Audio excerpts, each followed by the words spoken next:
Hello बच्चों, work and energy के half chapter की दैट मीन्स पोटेंशियल एनर्जी और वर्क की रिवीजन हम कर चुके हैं with the help of animation.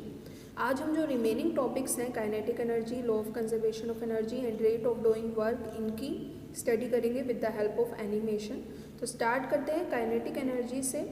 क्या होता है जब भी कोई ऑब्जेक्ट मूव करता है, जैसे कि आप देख पा रहे हैं वीडियो में कि एक बच्चा जो है वो साइकिलिंग कर रहा है, एक बच्चा जो है वो रनिंग कर रहा है और यहाँ भी कार जो है वो मूव कर रही है।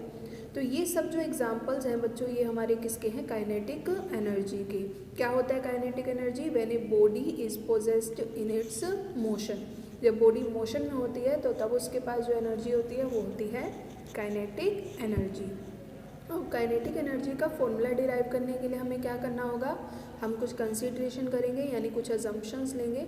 हम अज्यूम करेंगे कि एक ऑब्जेक्ट है जिसका कुछ मास है, m अज्यूम कर लेते हैं, और उसकी कुछ यूनिफॉर्म वेलोसिटी है जिससे उसने स्टार्ट किया ट्रैवल करना, दैट मीन्स इनिशियल वेलोसिटी हो गई u, and after covering A distance s it acquires A velocity v। तो उसकी वेलोसिटी u से कितनी चेंज हो गई? v चेंज हो गई, और उसके लिए उसके ऊपर उसे फोर्स लगाना पड़ा।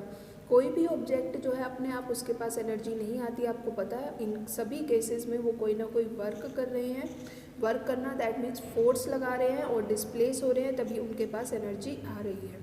तो इसको काइनेटिक एनर्जी के फॉर्मूले को डिराइव करने के लिए बच्चों हम वर्क से स्टार्ट करेंगे। वर्क का फॉर्मूला फाइंड आउट करेंगे, क्योंकि वर्क होगा तभी काइनेटिक एनर्जी आएगी।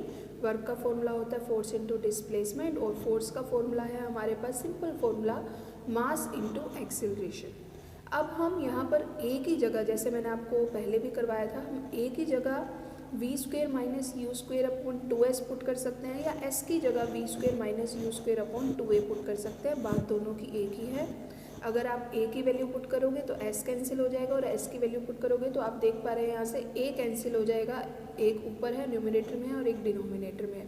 तो फॉर्मूला होगा आपके पास half m v square minus u square. और अगर हम अज्यूम कर लेते हैं कि इनिशियली ऑब्जेक्ट रेस्ट पे था, दैट मीन्स u 0 था, तो वर्क डन आपके पास बच्चों किसके इक्वल हो जाएगा? Half m v square. और इसी को ही हम बाद में क्या बोल सकते हैं कि यही हमारी काइनेटिक एनर्जी। लेकिन आपको ये तीनों फॉर्मूले लर्न करने हैं। एक तो half m v square minus u square भी, और ये वर्क के इक्वल होता है, और यही काइनेटिक एनर्जी के भी इक्वल होता है, और चेंज इन काइनेटिक एनर्जी के भी इक्वल होता है। तो आपको सारे ये तीनों टर्म में इसको फॉर्मूले को याद रखना है। किसी भी तरीके से न्यूमेरिकल आ सकता है। तो अब हम एक न्यूमेरिकल करते हैं, सिंपल न्यूमेरिकल है। इसमें आपको सिंपल काइनेटिक एनर्जी का फॉर्मूला अप्लाई करना पड़ेगा।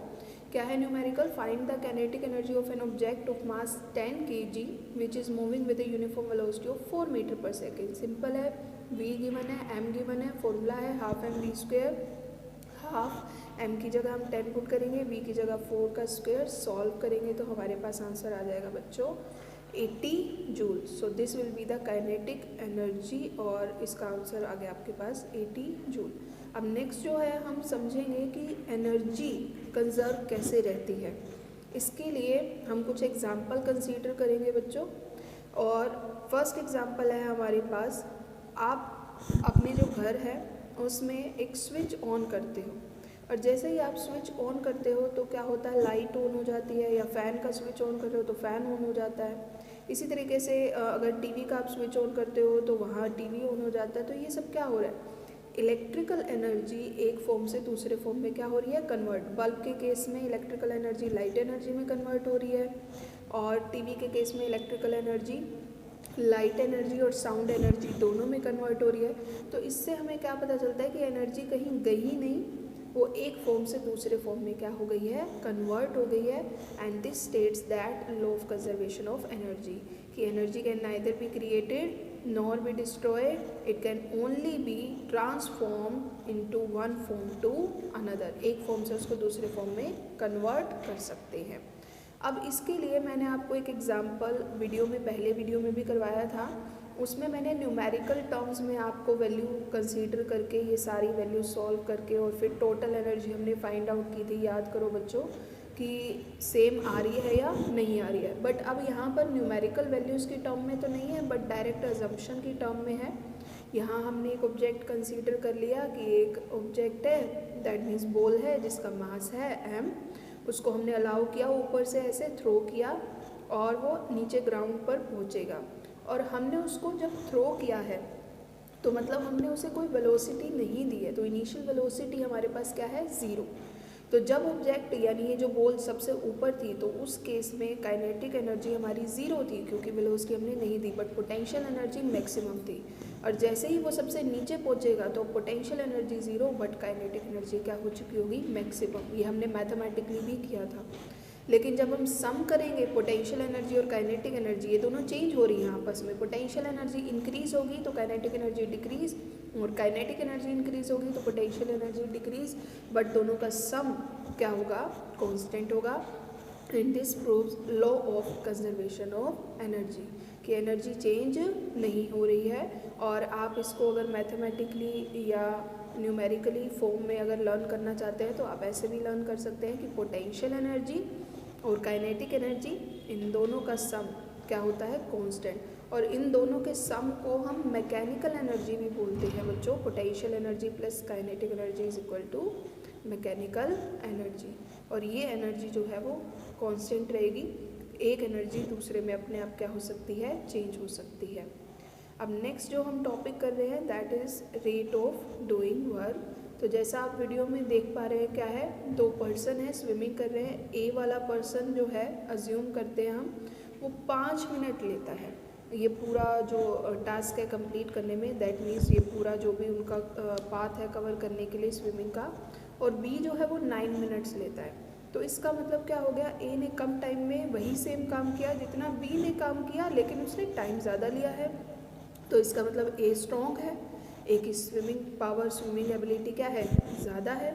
तो यहाँ से ही हम पावर का कंसेप्ट समझते हैं। एक और कंसेप्ट है, सपोज़ आपके पास जो कार है उसका इंजन बहुत एडवांस है, न्यू है, तो क्या होगा, वो ज़्यादा जल्दी आपको कहीं दूसरी जगह पर पहुँचा देगी। बट कोई बहुत पुरानी कार है जिसका इंजन बहुत ही एंशियंट टाइम का चलता आ रहा है, तो वो आपको उतने ही टाइम में शायद वहाँ तक ना पहुँचा पाए, वो ज़्यादा टाइम ले। तो इसका मतलब पावर क्या है कि कितनी देर में कोई कितना काम हमें करके दे रहा है।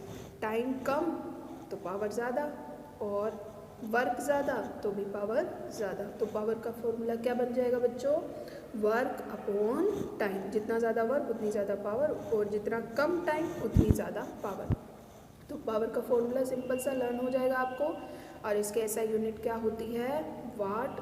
और आप इसको नॉर्मल में भी लर्न कर सकते हो। 1 वाट कितने के इक्वल होगा, 1 जूल पर सेकेंड, क्योंकि वर्क अपॉन टाइम है, वर्क की यूनिट होती है जूल, टाइम की सेकेंड। और अगर किलो वाट को वाट में कन्वर्ट करेंगे तो 1000 वाट, और 1 किलो वाट कितने के इक्वल हो जाएगा, 1000 जूल पर सेकेंड। लेकिन ये जो यूनिट होती है बच्चों, बहुत छोटी यूनिट होती है, हम इसको बड़े लेवल पर नहीं यूज़ कर सकते। ये the large quantities of energy can't be express by the unit joule. जैसे कि अगर आप एक मोटर को ही ले लो, ये 1000 जूल ऑफ एनर्जी ले रही है एवरी सेकेंड, तो 1 आवर में कितनी लेगी, 1000 इंटू सेकेंड। और अभी मैंने बताया 1000 जूल सेकेंड कितने के इक्वल होगा, 1 किलो वाट। और सेकेंड को अगर आवर्स में कन्वर्ट कर दिया तो 1 किलो वाट आवर। तो बहुत ही बड़े लेवल पे अगर हमें बात करनी हो कि हमारे हाउस होल्ड में कितनी आ रही है, डोमेस्टिक में मतलब, या फिर इंडस्ट्रीज़ में कितनी आ रही है, तो उसके लिए हम इसमें जूल और सेकेंड में नहीं लेंगे, हम इसको लेंगे किलोवाट आवर में। और 1 किलोवाट आवर को जब आप जूल में कन्वर्ट करोगे बच्चों, तो ये किसके इक्वल हो जाएगा, 1 किलोवाट इंटू 1 आवर। और 1 किलोवाट होता है 1000 वाट, और 1 आवर कितने सेकेंड के इक्वल होता है, 36। That means 36 lakh joules. और अगर आप इसे पावर में राइट करेंगे तो आंसर हो जाएगा 3.6 इंटू 10⁻6 जूल्स। यहाँ 10⁻6 पावर आएगा। And okay students, that is it for today. You have revised complete chapter.